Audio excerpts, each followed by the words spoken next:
Bonjour, vous allez faire votre premier test cuisinière de l'année. Alors je vous montre comment ça se présente. Ici, on est sur la leçon droite sécante, perpendiculaires et parallèles. C'est la deuxième leçon de géométrie de l'année. Alors, quand on descend un peu, on trouve ici le bouton quiz. Je clique dessus, et comme pour les exerciceurs, j'ai la répartition des quiz par classe. Alors, si je suis en 6ème B par exemple, je clique sur 6B, et j'arrive sur cette page. Voilà comment ça se présente. Ici, j'ai la date de création, c'est-à-dire la date à laquelle le professeur a créé et validé le quiz. Mais surtout, ici, en dessous, j'ai une date limite. Ici, il est écrit que c'est pour le 1er octobre 2023. C'est la date à laquelle vous devez absolument avoir fini votre travail et me l'avoir envoyé. Alors cette date est factice, elle ne sera pas la même pour vos classes. En haut à gauche, vous devez écrire votre pseudo. Alors, comme d'habitude ici, on choisira d'écrire son prénom suivi de l'initiale du nom de famille.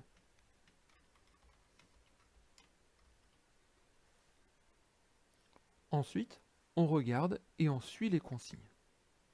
Regardez la vidéo ci-dessous. Eh bien, je lance la vidéo, je la regarde attentivement. Ça, je vous laisse faire.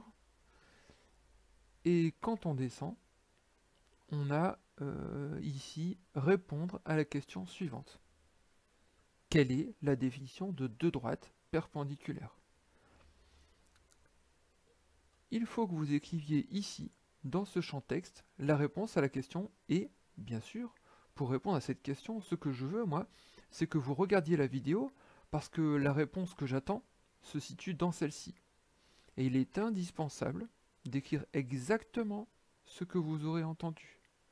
Je ne veux pas une définition que vous inventez ou une définition que vous tirez d'un dictionnaire. Je veux celle qui est donnée dans la vidéo.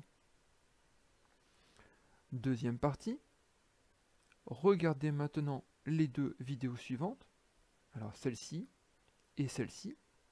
Bon, comme d'habitude, on appuie sur le petit bouton rouge pour les lancer. Et enfin, répondre à la dernière question. Quelle est la définition de deux droites parallèles? Encore une fois, on va se placer ici et on va noter la définition de deux droites parallèles qui est citée explicitement dans l'une des deux vidéos du dessus. Une fois que c'est terminé, il ne sert à rien de cliquer sur Enregistrer. En revanche, il faut absolument que vous cliquiez sur le bouton Envoyer. Ainsi, je recevrai votre travail. Alors ici, je vais écrire n'importe quoi ici, histoire de pouvoir vous montrer comment on fait pour envoyer la copie. Donc je clique sur Envoyer. On me demande si je souhaite vraiment envoyer ma copie, avec mon pseudo qui est réécrit ici. On me demande de cocher cette case pour dire que je m'engage à respecter les conditions générales d'utilisation du site cuisinière et à ne pas employer de propos à caractère diffamatoire, dénigrant les auteurs du quiz ou les responsables du site, de ne pas avoir de propos incitant à la discrimination, la haine ou la violence, et de ne pas avoir de propos susceptibles de porter atteinte au respect de la personne humaine et de sa vie privée. Bon, ça, j'imagine bien que vous allez respecter toutes ces consignes. Vous cliquez sur Envoyer, et vous voyez ici, on vous dit la copie a bien été envoyée. Par contre, veuillez noter le code d'accès à votre copie QB6. Vous aurez tous un code d'accès différent. Donc notez bien ce code d'accès, parce qu'il vous permettra d'accéder à la correction que j'aurais pu y faire en entrant ce code sur la page d'accueil ou en utilisant le lien suivant. Alors ce lien suivant, il ne sert à rien de le copier. Moi ce qui m'intéresse c'est de retenir le code QB6. Notez-le dans votre cahier d'exercice à la dernière page. Une fois que votre copie a été envoyée et que vous avez noté le code, vous retournez ici sur le site de mathématiques, vous cliquez dans les quiz sur 6B, vous arrivez à cet endroit-là, c'est-à-dire à l'endroit où vous avez fait votre quiz. Alors ce n'est pas la peine de le refaire. Par contre, quand le professeur aura corrigé toutes vos copies, vous pourrez cliquer sur le bouton « Voir ma copie ». À ce moment-là, on vous demandera votre code copie. Ben, vous écrivez le code copie que vous venez de recevoir, hein, QB6, vous confirmez. Et là, si vous avez cliqué trop tôt sur voir ma copie, eh bien vous allez recevoir ce message, correction en cours, vous ne pouvez pas consulter cette copie tant que la correction n'a pas été rendue disponible. Réessayez plus tard.